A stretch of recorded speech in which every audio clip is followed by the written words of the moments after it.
We're here today live again for the third and final time this round. So me and Efren, we are going to talk about families, children, and spirituality, shamanism, really going deeper into that. We have already had 2 conversations here on Facebook the past 2 Wednesdays, or the first Wednesday was a month ago, where Efren told about her background, how she came into working with children, families, and shamanism, how a car crash brought her a real life change and really starting to embody that mother of her daughters that could guide them and lead them in this earth experience, not just in the very physical, but also in the energetic realm, if you can say so. So that was truly exciting to hear about that. I'm always getting so thrilled when I hear how you can integrate spirituality into your family and really share these things with your children. I know for myself, my mom was sharing this with me as a child. So even though I walked my own ways after that, I did not want to be spiritual for several years. It was much easier for me to come back to it once I had my own awakening. Also started by a car crash, so that was really fun. Okay, welcome, Efrat. Do you have anything to say just before I begin introducing with the questions and the themes for today? Happy to be here, and I hope we can both be of service to your listeners and provide needed wisdom. Yes, definitely. And anyone who is watching, please, you can write comments or questions in the chat. So we will be on for around 25, 30 minutes and just talk about whatever I have prepared of the questions I've received and the inspiration I'm getting. But if there are anyone with us live, you are also free to ask questions and we will talk about that. So, and the questions can be really anything in the topic of children, families, spirituality, shamanism, whatever feels aligned with this conversation. So, Efren, one of the things that has come up to this conversation, I know last conversation we really talked about what if a child experienced something traumatic. How can you assist the child back to aligning with their own inner balance? And we also received a really good question from one in the audience about how can you help your child to listen to your child's like gut feeling, inner wisdom, and at the same time also helping them to stay put in situations, like if it's a difficult situation, how can you help them not run away? So if you're curious about our answers to that, you can go back and listen to our last conversation. But what came up in relation to this conversation was that there are a lot of things happening in the world right now, and also personally in families at this time. I know that as an adult, and that is what I hear from many of the parents who are with me, it can sometimes be difficult to like hold the focus and assist their children in the best possible way. And they might not know that we are often trained to like go into trauma and seeing that as the best way to handle situations. Like if you see something difficult, you need to focus on it, you need to solve it, you need to go in and feel with these people who are in this situation. And the reason why I'm bringing all this up is that for myself and for many of the children that I work with that are so sensitive, they feel the emotions of the parents. So if you as a parent go into the drama of, for example, what is happening in another different part of the world, or even just over in your maybe ex-partner's life, if you're going into that drama, and I know it's not always easy to be in peace, what do you do then? How can you best assist your child? Is it better to just move away from the experience? Is it better to not talk about it at all? Is it better to like go into it and talk about it a lot with the child? Or how do you see this best? How do you feel it's best to support the child in those situations? And I would love to hear your perspective first, Efrat. I know that I have from my own experience and from the children I work with, but I would love to hear, because you also shared last time about your own 3 children and how you're bringing messages to them in different ways, fitting each of their personality. So yeah, I think first you're touching on on the basic. Even children that grow up in the same home, in the same environment, in the same timing, I have identical, like my young two daughters are identical twins. They're very much alike. So not just in their looks. But they still need a different explanation, a different wording, there's a piece about choosing the time when you share different pieces of information about what's going around, or things that you believe as a parent that your kids should know. They're all teens, so they're not babies anymore. So I guess the first element is about being age appropriate and child appropriate, just learning and practicing as parents to observe our children and distinguish and like discern who are they, what do they need, how do we differentiate. They each need things in a different way. They're each unique.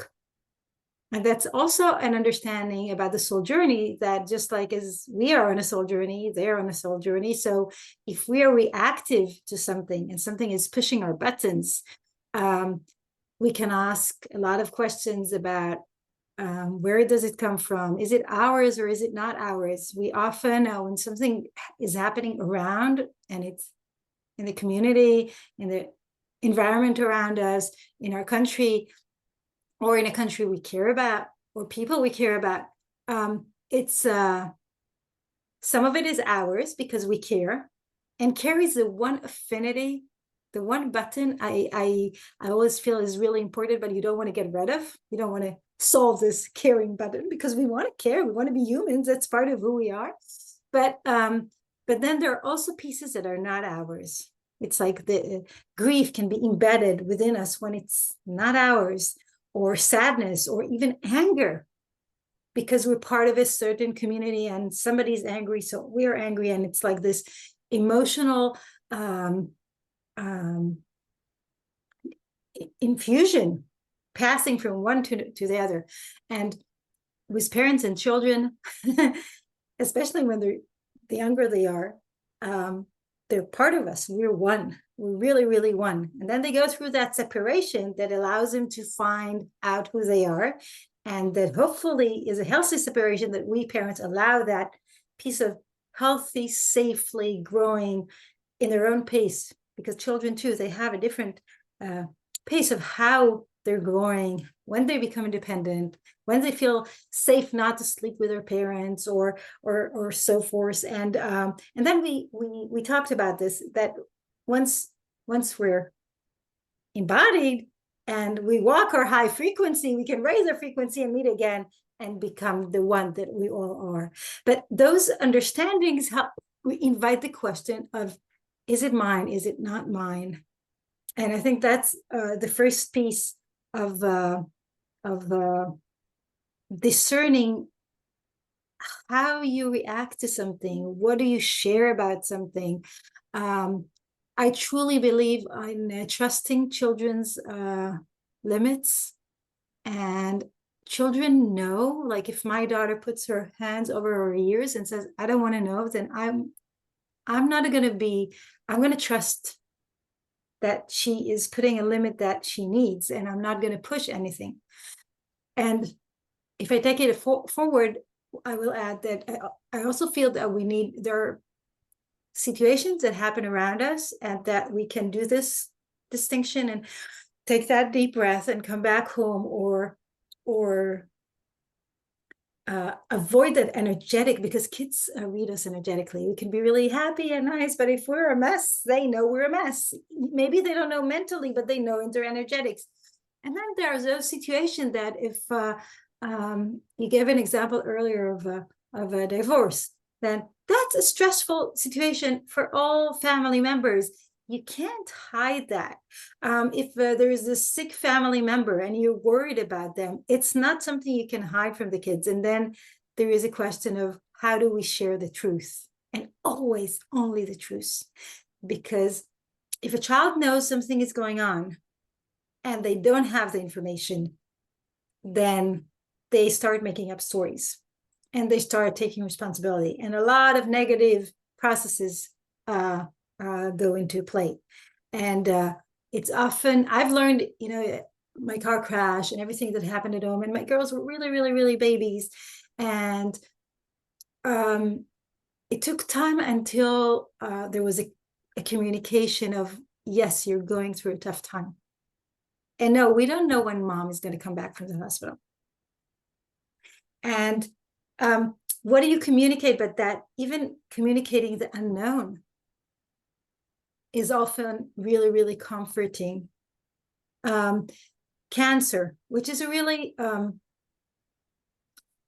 puts in families into a really difficult process. And especially if there's chemotherapy and all that, all the side effects, which are often confusing because it's how it can be healing. And as we're talking energy, then I would add that I believe in listening to what's right for you. So if you're about doing conventional medicine, that's what's right for you. And if you're doing about energy, that's what's right for you. If you're talking about combination and nutrition, that's what's right for you. I'm not going to say that there is only one way or another. You know, it's like a side comment, but it's important if I'm giving this example. And so just communicating that it's difficult, or communicating that we trust that everything is going to be right, but we don't know that. And then the kids can tune in to what they know. And as we talked in our previous conversations, also communication. If there's a good communication, then you can also talk about your fears. Everything opens up. I love that, Efrat. Yeah, and you touched on so many important things. So if I can add to that or expand on that, so really what you said about now you're not able to hide anything from the children and sharing the truth. And I also feel that the truth can really differ from time to time and person to person. Sometimes at some parts in our life, and also for myself, and I see for the people I work with, death might have been a really difficult, extremely sad thing. But then when we're spiritually attuned, we might actually find it extremely beautiful. And that is a whole different like vibrational experience to transmit to a child or someone else. And also we can't fake it. We can't fake that we're one and we're not there. Now, if I'm trying to talk about death as a sad thing or horrible, it doesn't feel right within me. I'm like, that's not true within me. And I really think that's important also to know for the parents and teachers or whatever your work with children are. So, and also the thing you said about like, they will know how you're feeling if you're chaotic. So I also want to point our attention to that some children are extremely, extremely sensitive to their parents' emotions. It's almost like they go around with this little tracker and feel, oh, now this, now that. And some of them will try to regulate their parents' emotions if they can. And it's like we're wired for this as children to keep ourselves safe. We want to make mom and dad as happy as possible or as calm as possible, whatever it is. So really being aware of that there are some of those children out there that will be very, very focused on their parents. And in that case, it's really important to come in just and look at your own frequency. And there's never any judgment in it, but really understanding that that's where you can make a difference, really, in feeling better, just moving through those, whatever difficult emotions there might be, and really finding clarity within taking the responsibility for that. And I know it might not be easy at all. As Edward said, if someone's sick in the family, you're going through a divorce, a turbulent time in one way or another, it can be like, it can be the time where you notice there's really something to align and to really release and integrate. There are two things more, Fred, I want to share before sending it back to you. With I would also love to like debug some of the patterns we have around. One thing I just noticed when you were saying, one of the things that I've experienced a lot, at least here in the country where I have grown up, is that there can be this belief about you have to keep your eyes on the news because you have to stay informed. And I remember as a child, we as children would see the news too. There could be a lot of scary things. But I know many now at this age who never watch the news because it's just a perspective. It's a perspective transmitted through the consciousness of those sharing, creating the TV show. And it's not, or the news, it's not, and it's not any like judgment of it. It's just to say, you don't have to keep yourself updated on someone else's perspective. You can choose whatever you want to do for you. So if it makes you feel better to not be tuned in with all those things, then that's perfect too. Just like Everett said, one of her children were like, no thanks. So it's not benefiting anyone that we are traumatizing ourselves or really creating unease in our body by tuning in with these perspectives. So I'm sure we will know if there's anything really important that we have to handle in the moment. And another thing is also what I also shared with Everett before jumping on this call, like, is something I talk about a lot with the people I work with the parents, especially those who are now adult sensitive children themselves, that we are often trained to go into alignment with other people's emotions. I was also in relation to what you said, Everett, about raising our vibration and meeting in a new place in oneness. So we are often trained to, if someone are feeling sad, then don't be too happy, please. And then then as children, we can really feel called out on this and shameful about being in joy or wanting to play because someone somewhere else in the world are going through a tough time. And I think that is really a dynamic that needs to shift, because only from a place of joy yourself can you assist other people into joy. You cannot go into sadness and then help other people to come into joy. It simply doesn't work that way. And I would say the relief of someone taking on your emotions with you is really limited. It's like you're happy for a little moment, people understand you, and then it's like, okay, where do we go from here? We really don't know. So we can really use those that are the frequency leaders, is what my guides call them, or way showers, that show a different vibration. Say, you can come here, you can come over in mine, try this vibration, it's joy, it feels really good. You can try it on in your own body and see if you like it. And then go into that instead. And we can have all the same experience from that vibration, and then we will just feel very different about it, and we will handle it very differently. So that's what I wanted to share.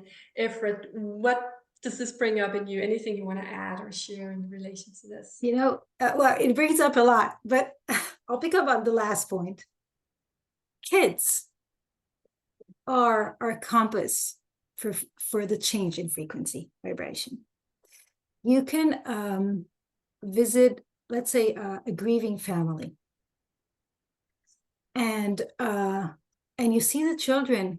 They jump from being sad to playing around to enjoying the food served, laughing. There is, and the younger they are, they're less trained in how you're supposed to or not supposed to. And that ability to move between what they're feeling is, I think, something we all want to learn, that it's okay. That it's okay sometimes to be happy, even if somebody else is sad. And then as those signs of frequency, we had a different conversation about this at some point. I'm not sure in which, that they are an invitation for us to raise our frequency to them, and they're pulling us up and up and up and up and up. And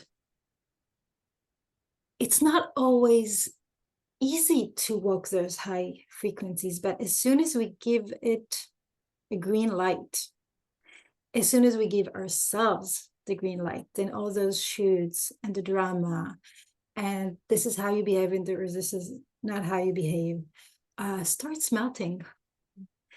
And it's really, really difficult, because definitely as adults, we're well trained. We're well trained to follow what's social norms, a lot of shoots, and but then we're not free to be who we are. Watching the news or following social media does exactly the same.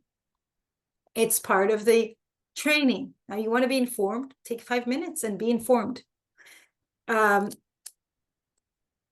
Sadly, bad news always reaches you, even if you're disconnected. It will find its way to you. So you don't have to be connected in order to know what you must know.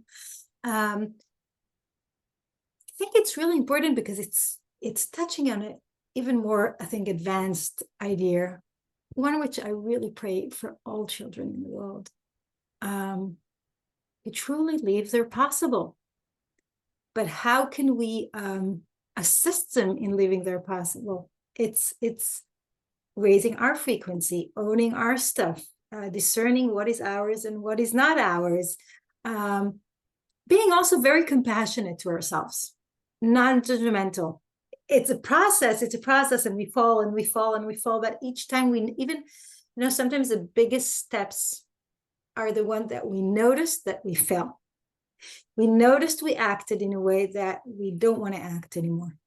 The noticing is actually often more powerful than all those times when we do act as we wish to act, or take responsibility, or act as grown-ups that are letting go of old paradigms. What I find really beautiful is that energetically, kids, and I share about this idea in my coming book, I go into detail, but kids pick up on the motion within energy. That means that if a parent or a significant adult, it doesn't have to be a parent, it can be a grandparent, it can be a teacher who is significant to them, is on that motion to becoming and starting to walk their essence, then kids pick up on that. And that's already a confirmation that they can be who they are. So I think we're dancing really challenging times as humans, because old paradigms still run us, and we play by them, and the world plays by them. And then a lot of us, there's so many, it's not we don't have a representative sample if we talk in statistical terms. But we don't have a representative sample, because we know the people that are choosing the possible, are choosing to say, okay, I respect what has been, but I am choosing to live my life differently. I'm choosing to give my children a different option. Now, dream of our children knowing peace from inside. Things would look different, because it would be a quality that they own, and each and every soul comes with the potential of knowing that quality. Then violence would look differently. Disagreements. Being in peace does not mean you don't disagree, but it doesn't startle you. And we've talked before about dreaming a world into being. You reach that dream by a lot of steps of owning, saying, this is mine, this is not mine. I am now reactive to something, so I distinguish, and I know it's not my child. Or if I go back to something you said earlier about children being really sensitive to what we feel, I think all children are sensitive, especially when they're young, to their parents' energy. They pick up on everything. So again, be compassionate. Some of those pieces they actually need in order to learn how to function in the world. Some of those emotions, they came to experience all the variety of emotions, but then there is a piece of experiencing an emotion, and then there is a piece of making the drama and playing into the paradigm and insisting that your child will, insisting not in telling them do this or that, but in your energy, inviting them, you have to be part of it, and mixing. So these are two different ways of aligning. And once, even if they feel your energy turbulent, but then you take that and it takes just one deep breath, and you center. They can do the same, and they learn that energetically, no words needed. So a lot of awareness. Parenting is a tough job. You need to be constantly aware of so many elements. So again, I touched on many things. We're jumping around. I love that, Efren. I think that's so okay. powerful. And I love that you touched upon, because that was one of the things I was sitting and feeling needed just to be spoken out loud, the thing about the children dreaming our new reality. So I think we all have tried the difference between being in really sad and difficult emotions and trying to think about a positive future. It's really difficult compared to if in your this high vibrating frequency where it's like they just feel like that's the easiest thing to do, is to move into a beautiful and brilliant future. And as we also talked about, how you create reality, how you create experience and matter is by imagining it, by dreaming it, by creating it in the formless, in the energy. And as I see it, many of these children are here to create our beautiful future. And I think many parents agree with that. What I hear sometimes is like that they can do it all on themselves. And I don't agree with that. I really see how we are here, like you and me, Fred. We promised, and I see that for my divine child healers, though those that are in that program, they promised that they would be here, become frequency leaders, creating a beautiful space, energetic space for these children to dream those future realities into. So we have a really important task without making it heavy in any way, because our task is to be joyful, present, loving, caring with ourselves first and foremost, so we can emanate that out into the world.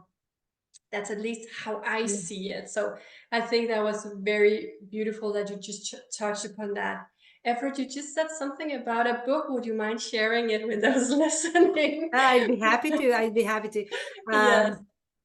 My book. And also how they can connect more with you. So I know we shared it in the first, but also in this one. We'd love to hear it. Yeah, my book is coming up in the middle of July, and it's called The Promise We Made, 3 Universal Soul Promises we all made to our children. Oh, it's like, perfect. Yeah, the word promise. And I'm like, okay, that's spirit working through us.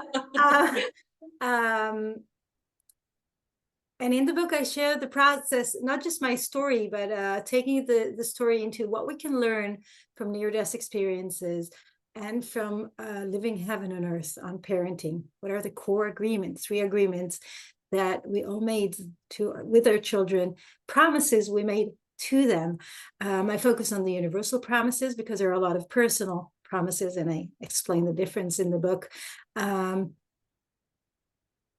Yeah, and I hope for it to find its way to those parents walking spiritually aware, asking who are they, who their children are, how can they help them. And you'll hear a lot about it soon. it's like it's coming up. And you can find me through my website, efratchokef.com. Lots of resources, article, information.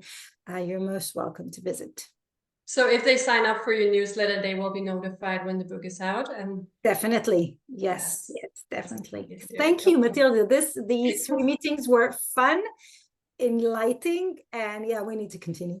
Yes, so much fun. Thank you, Efrat, for playing along. I love it. It's been such a fun way to really go deep with these themes with a like-minded spirit. So yes, thank you to everyone who are tuning in with this conversation, and you will probably see me and Efrat together in other conversations in the future, because it's been such a great pleasure. Okay, bye.